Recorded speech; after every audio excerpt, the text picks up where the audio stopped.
Good morning, guys. Have you been? How is everything going on your end? And I'm about to announce the most amazing thing ever.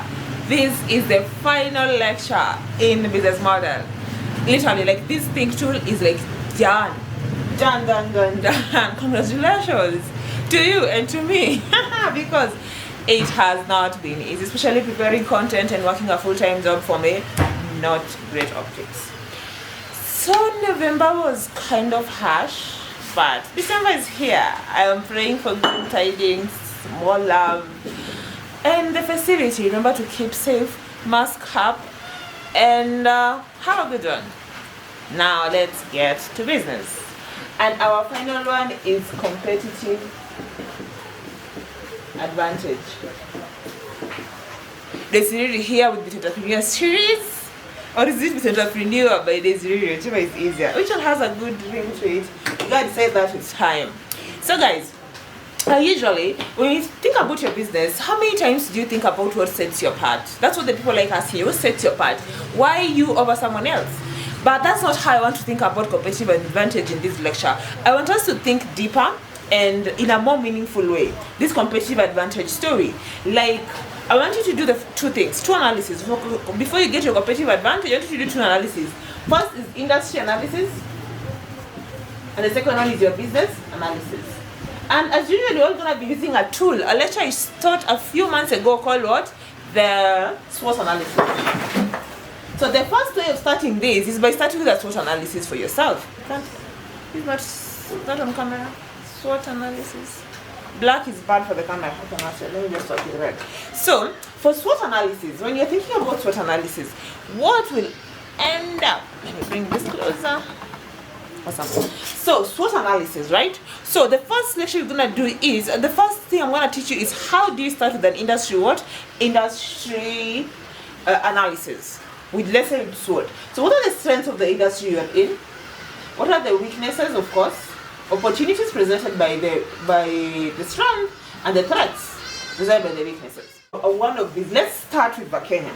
The other day I was sitting across talking to investors a few months ago, and one of them told me this: it is crazy you want to pursue this because the threats, the weaknesses in your industry are so much that it is insane to invest in such an industry. And I agree with them 100% because at the end of the day it's a very risky business. Now let's talk about why VAAKENYA is risky business. Manufacturing footwear in Kenya is a risky business for the following reasons.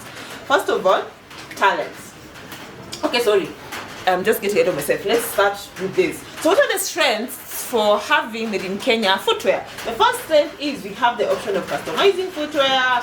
We can take care of people who have challenges in footwear, orthopedic, flat foot, the things that can't be mass produced. That's why even in countries as successful as India, they still have custom made shoes. Because you can never 100% do what mass produced for the masses, mass produced for everyone. So the industry weaknesses that exist across the world. Because even in countries that already have their own shoe sizes, like let's say Europe, you see only 80% of the population have access to what? Fitting shoes. The other 20% allows small brands to do what? Take advantage of that. And then the option of, because mass production is not the new age of customization. Millennials or younger people who want to be hard, they want to be part of the process of whatever they're gonna wear or they're gonna consume.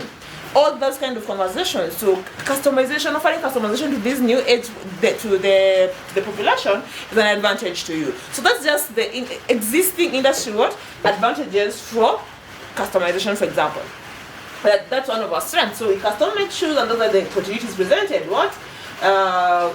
Having a whole niche. So what are the strengths? What are the weaknesses locally? I'm not talking about across the globe.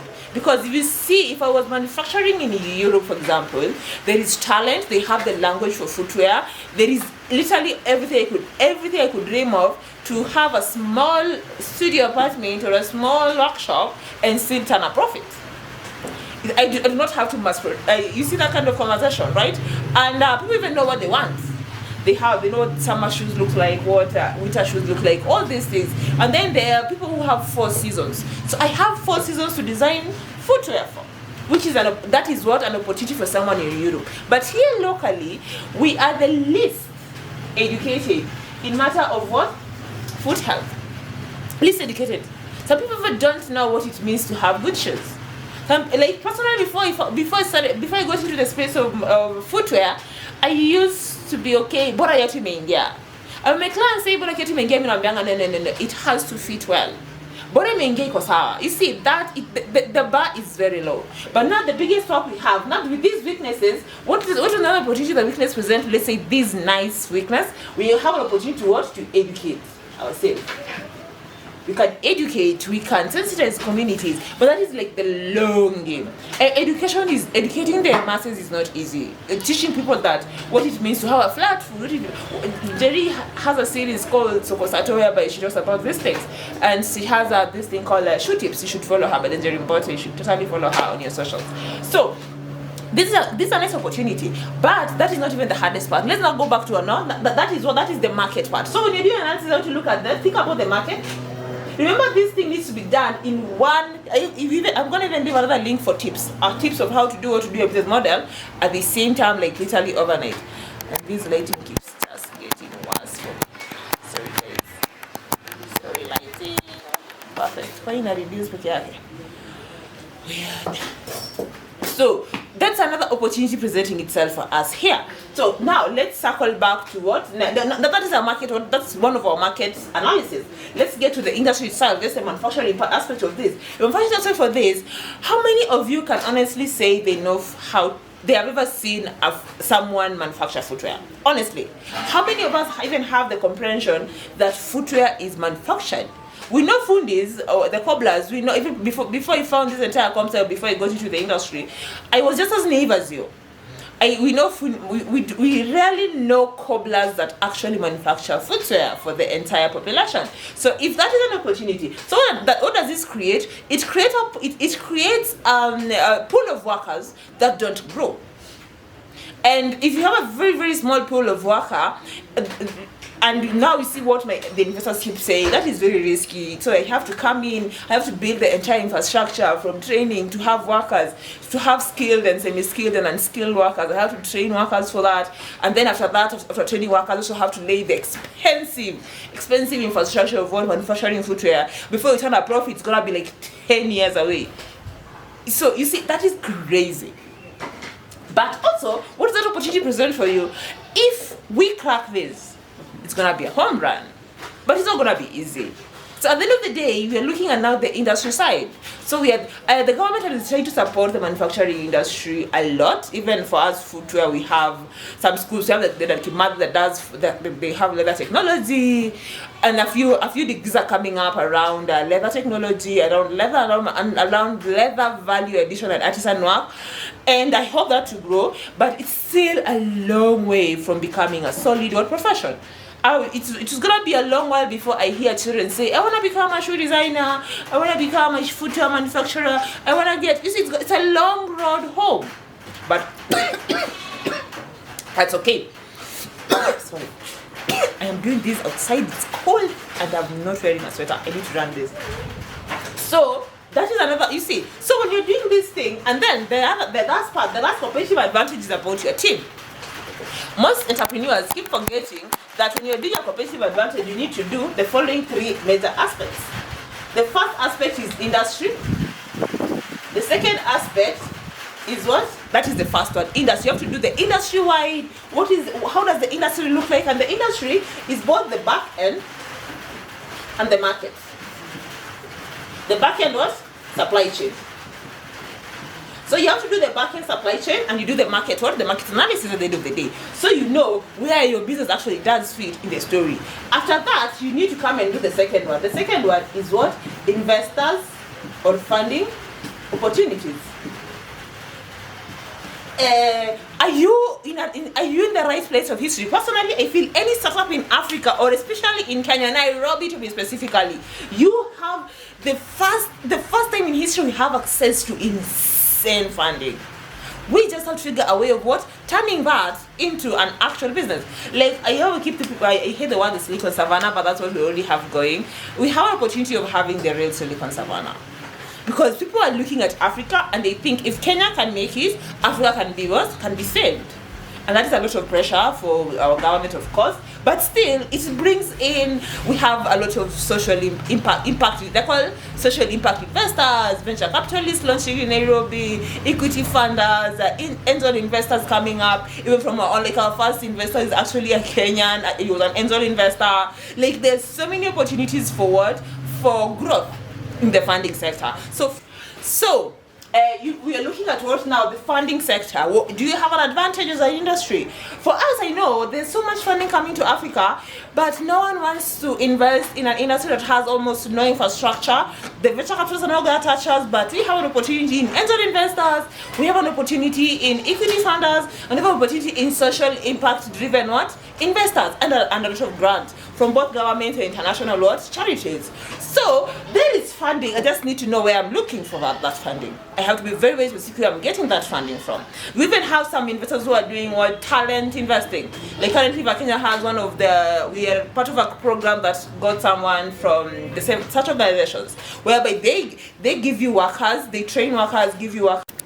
So, sorry about that, let's keep going. So, let's say now we need to look at the other part, which is very important, which is what? Which is in the investor's side. And then, okay, your industry back end involves everything that needs to go into the supply chain. But I mean, until the product gets to market, if the market is on your side, you need to make sure the industry is able to. People keep talking about this, especially when we're talking about industry, back end part of the industry. I want you to remember we're talking about things like your capacity. Capacity is the most important part of this entire business. So think capacity the entire the entire 9 years. And then the investor side. And then the last part that people keep forgetting is the individual. What do you mean the individual? The founder, the founders, people keep calling it corporate leadership, the whole 9 years, the team. Do that. And then you see, like, you can find some people keep boast like we have the most efficient customer service. We have the most efficient. You can boast about your competitive advantage. I remember a few years ago when we were talking about Guinness, because Guinness is very thick. That's one of the most studied ads in history. The Guinness did not know they had something amazing going for them because beer has always been light. So there is this entire company that their beer is thick. And then they started the campaign, good things come to those who wait. Because when you pour Guinness, you need to pour it a lot of time. And it was targeting workers, it was targeting everyone, old people, young people, everyone who was in the active population. And that was an interesting ad. Because they did not want to change their recipe. It is more expensive to change their recipe. So when they say their competitive advantage is what? They decided to focus on the marketing. And then they said, thick. And then there was this entire thing whereby when you sip it, it's thick, it's fulfilling, it's all these things.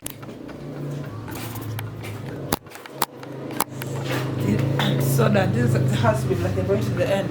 So we have looked at both the investor part, the individual part. So assessing your team. What kind of corporate leadership are you looking for? Do you have the right kind of leadership? Like, for example, is your board, what kind of business, when you're doing a business more than anything, are you gonna go to other side whereby your business has, let's say, an IPO kind of pathway? Is gonna be family business, or is it gonna be sole proprietorship or partnership? And any of these kind of models at the end of the day, when you decide on it, that is all now the internal matters. In most of when you say internal matters, how does that look like for your company at the end of the day? And basically that is it. When you get a competitive advantage right, it's like this is like the gold. That's why I decided to do this class. Like, this is the gold mine of business model, competitive advantage.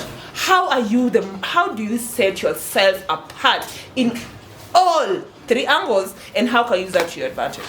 I love using Safaricom as another example of successful companies locally. And Safaricom took the advantage of, they took advantage of 100% the Kenyan way of doing business.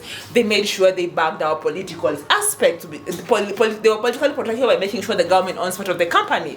They are publicly protected because they offer the best services, and also the public owns part of their company. And then the rest now they have their own private equity funds and all these things going for them. So at the end of the day, with how your competitive advantage. So right now, if Safaricom can easily for the entire country build infrastructure with things like amazing grants, like for example, M-Pesa was launched with $1 million in grants. They were launching. As in the entire process was done with grants from some EU company, EU country. I don't know if it's the UK or London, the UK or something. I'm not so sure. I can't be so sure. You see, so at the end of the day, I want you to assess yourself and then be able to position your company for success. Remember this. Don't think small. Think in 3D. Because the whole point for this lecture is to help you think in what? In all 3-dimension kind of thing. Okay, sorry. So we were at competitive advantage. I was talking about the Guinness part.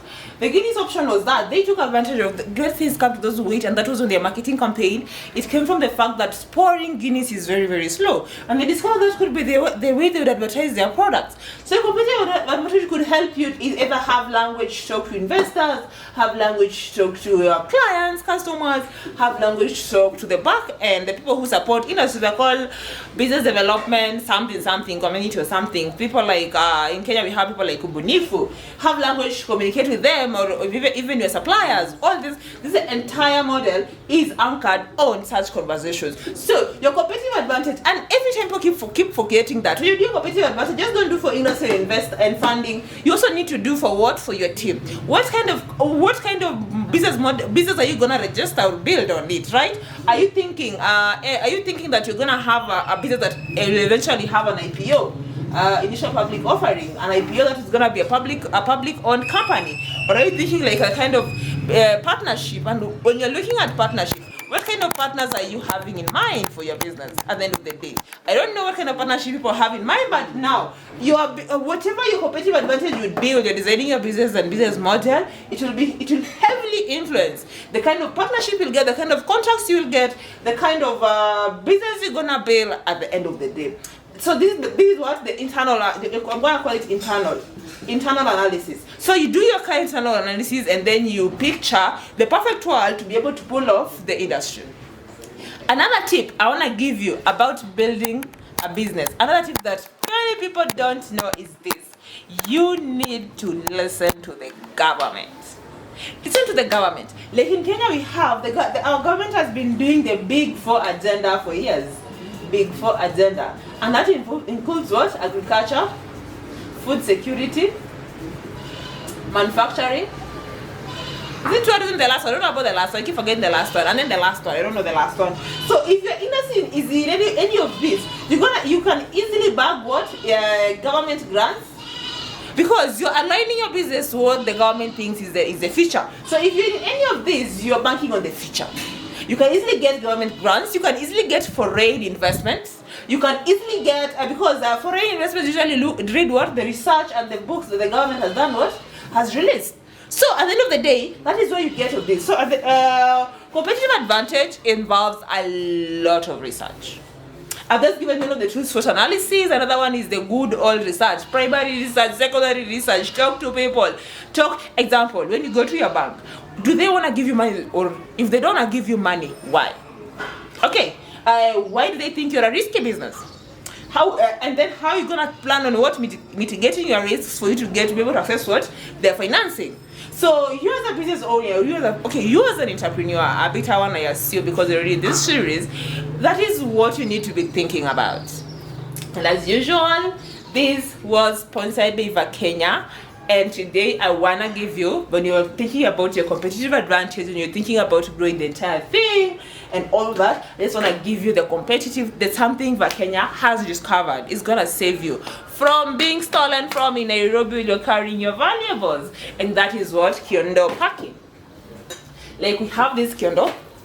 This one is usually for picnics. You can put anything when you're doing your picnic. You can do anything with it and all that kind of conversation. So this one is for around the Kiondo. This is the Kiondo for picnicking, and it's a bucket bag. And then the other one, this one is a laptop bag, especially if you already have a laptop sleeve. So this one can easily do your laptop packaging easily. and it has a nice zipper. And good luck someone figuring out you're working around the laptop in a kiondo, because they wouldn't know the wiser. Thank you guys for watching. Thank you for coming to Entrepreneur Series. And if you want to support, for guys who will be supporting me, thank you very much for your empathy, your encouragement, and checking up on me. It means a lot to me. And if you want to support the channel, just send a pesa. My number is gonna be here, and I will be grateful for that. Enjoy the rest of the week, guys. And this is the final lecture of Bit Entrepreneur Series. I'm gonna tell you what the next lecture is gonna be for Bit Entrepreneurs Masterclass, but this is the final one on business model. I'm gonna do a last one on tips and just to touch base and all that, and give you more resources on how to handle it. But that is gonna happen, I don't know, not soon, because I'm about to prepare the next lecture. Bye guys, and I'm going to the next shoot, which is what the Grey Couch. If you like this, and the next personality I'm hosting this week, she's awesome. Bye.